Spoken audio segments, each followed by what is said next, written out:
ప్రియమైన భగవద్భక్తులకు నమస్కారం. మహాభారతం సభాపర్వంలో మనం ఇంతవరకు జరాసంధుని సంహరించిన తర్వాత ధర్మరాజు తమ్ములు నలుగురు 4 దిక్కులకు వెళ్ళి దిగ్విజయ యాత్ర చేసి సామంతరాజుల నుండి కప్పాలు గ్రహించి అపారమైన ధనరాశులతో ఇంద్రప్రస్థపురాన్ని చేరడం వరకు తెలుసుకున్నాం.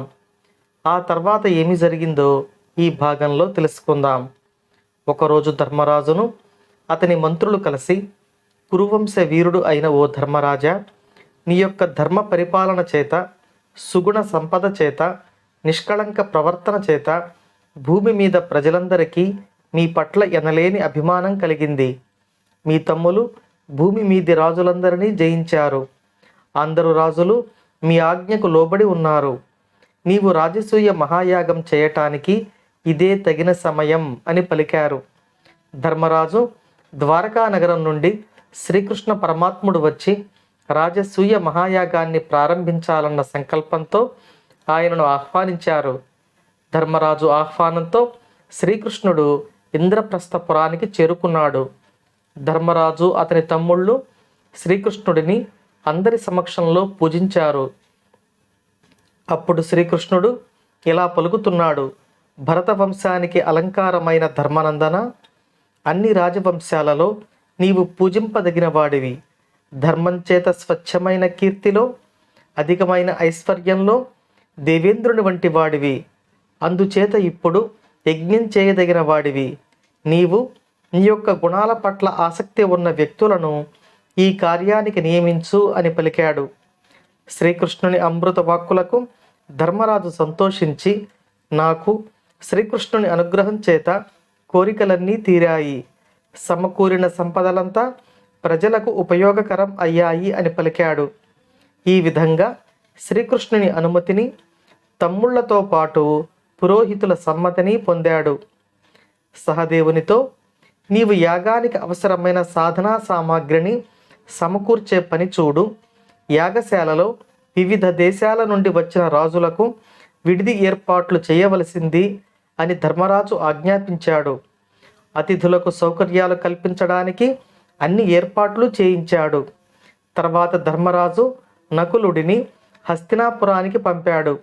భీష్ముడు, కురువంశ ప్రముఖులతో పాటు సాటి లేని ధనరాశులను వెంట తీసుకొని ప్రేమతో రాజసూయ యాగం చూడాలన్న కుతూహలంతో వచ్చారు.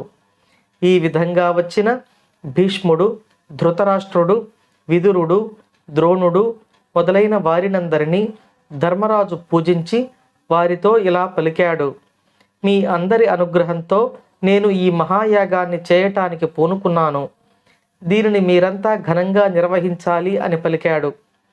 వచ్చిన వారందరికీ దక్షిణలు, దానాలు ఇచ్చే నిర్ణయాన్ని ధర్మరాజు కృపాచార్యుడికి అప్పగించాడు. కార్యక్రమ నిర్వహణ వహించవలసిందిగా భీష్మ ద్రోణులను కోరాడు.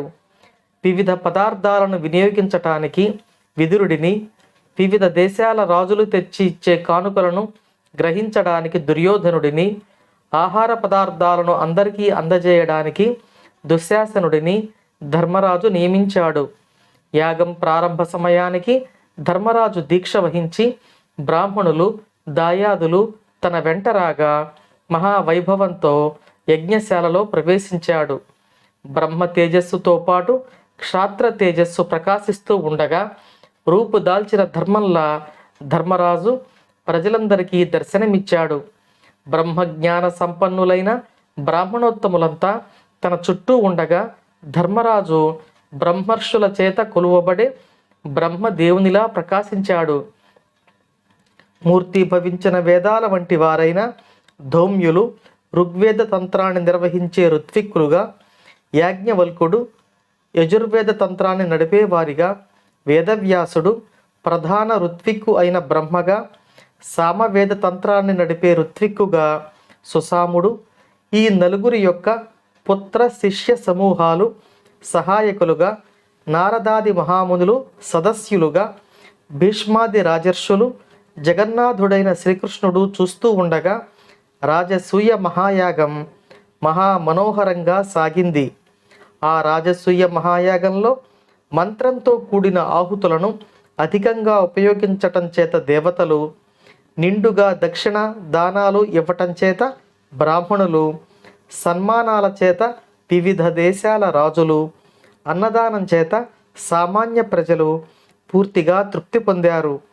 ధర్మబద్ధమైన నడవడి కలిగి పుణ్యాత్ముడై తమ్ముళ్లతో కూడి ఉన్న ఆ ధర్మరాజును మహా ఆనందంతో అందరూ అమితంగా ప్రశంసించారు. పితృలోకాలలో ఉన్న కురువంశ పూర్వీకులు ధర్మరాజు మహాయాగం చేసిన పుణ్యఫలంతో స్వర్గానికి చేరుకొని తృప్తిగా కురువంశాన్ని, సార్వభౌముడైన ధర్మరాజును ఆశీర్వదించారు.